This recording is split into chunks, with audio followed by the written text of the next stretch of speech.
morning, welcome back. I wanted to share a little bit about a car that I've been finalizing some tuning changes on. This is a 2014 Camaro SS 1LE. It's from my buddy 2AJ, we call him. This is a super clean car. It's probably the nicest 5th gen I've ever seen. It's got tons of custom work on it all over the place. It is a stock bottom end LS3. It has our GPI SS4 no fly cut cam, our GPI ported heads, OEM intake, long tube headers, stainless work exhaust, RXT clutch. It has an F1A Procharger with a 7.5 inch lower and 4.5 inch upper to try to manage that big blower. It has the big Procharger intercooler on it. It has a DSX Aux pump and flex sensor, ID 1300s, and probably a million other things that I'm forgetting. I had to street tune this car last year, anticipating a dyno tuning session that would come later in the year by one of our seasoned local resources. So I had set up the street tune very conservatively with a 6,100 RPM rev limit, as we were already seeing, 12 pounds or more of boost at that point. Real modest timing, real safe fueling. And unfortunately, due to hectic summer and fall schedules, Jay never was able to get to our local go-to resource in 2023.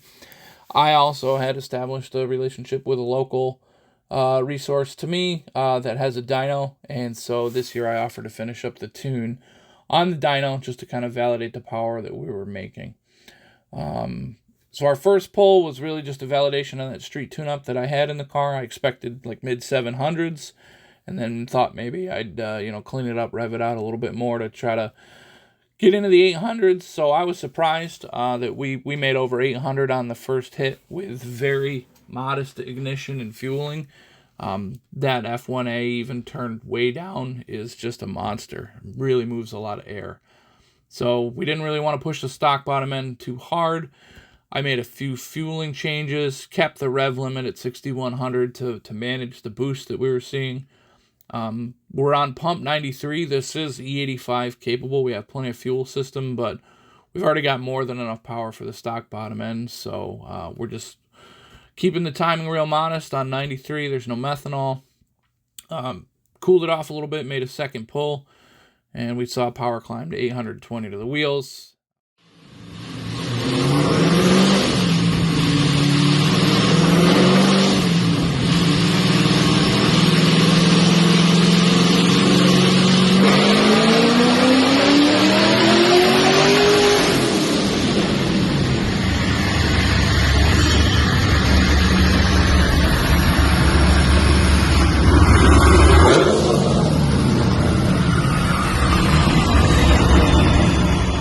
Everything looked nice and clean, as you can see in the data, so we called it good there.